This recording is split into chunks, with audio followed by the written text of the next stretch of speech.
ఇండస్ట్రీలో ఉన్న చాలామంది హీరోల కెరియర్ అనేది కొన్ని సినిమాల ద్వారా మలుపులు తిరుగుతూ ఉంటుంది. అయితే ఒకానొక స్టేజ్‌లో వాళ్ళకి హిట్లు అవసరం ఉన్న సమయంలో కొన్ని సినిమాలు వచ్చి వాళ్ళకు బ్లాక్ బస్టర్ సక్సెస్‌లను అందిస్తూ వారిని టాప్ హీరోలుగా మారుస్తూ ఉంటాయి. ఇక అలా కాలక్రమేణా సినిమా దశ మారుతున్న కొద్దీ కొన్ని సినిమాలు వచ్చి వాళ్ళ క్రేజ్‌ను మరింత పెంచుతూ ఉంటాయి. ఇక నాగార్జున కెరియర్‌లో అలాంటి సినిమాలు ఏవో ఒకసారి మనం తెలుసుకుందాం. ఇండస్ట్రీకి వచ్చిన మొదట్లో ఆయనకి పెద్దగా సక్సెస్‌లు అయితే దక్కలేదు. ఇక ఎప్పుడైతే రామ్ గోపాల్ వర్మ దర్శకత్వంలో శివ సినిమా వచ్చిందో ఒక్కసారిగా నాగార్జున స్టార్ హీరోగా మారిపోయారు.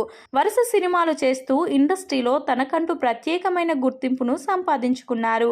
ఇక 1996వ సంవత్సరంలో కృష్ణవంశీ దర్శకత్వంలో వచ్చిన నిన్నే పెళ్లాడతా సినిమా అతని ఫ్యామిలీ ఆడియన్స్‌కి, యూత్‌కి బాగా దగ్గర చేసింది. అలాగే రొమాంటిక్ హీరోగా కూడా ఆయనకి మంచి గుర్తింపును సంపాదించి పెట్టింది. ఇక ఈ సినిమా తర్వాత రాఘవేంద్రరావు దర్శకత్వంలో ఆయన చేసిన అన్నమయ్య సినిమా భక్తిరస ప్రధానమైన సినిమా కావడంతో ఈ సినిమా ఫ్యామిలీ ఆడియన్స్ అలాగే భక్తి భావాలు ఉన్న వారికి నాగార్జునను బాగా దగ్గర చేసింది. ఇక అప్పటి నుంచి ఆయన వెనుతిరిగి చూడకుండా అన్ని రకాల ప్రేక్షకులను అలరిస్తూ సినిమాలు చేస్తూ సూపర్ సక్సెస్లను అందుకుంటూ వస్తున్నారు. ఇక ఈ 3 సినిమాలు మాత్రమే ఆయన కెరియర్ను మార్చేసిన సినిమాలనే చెప్పాలి.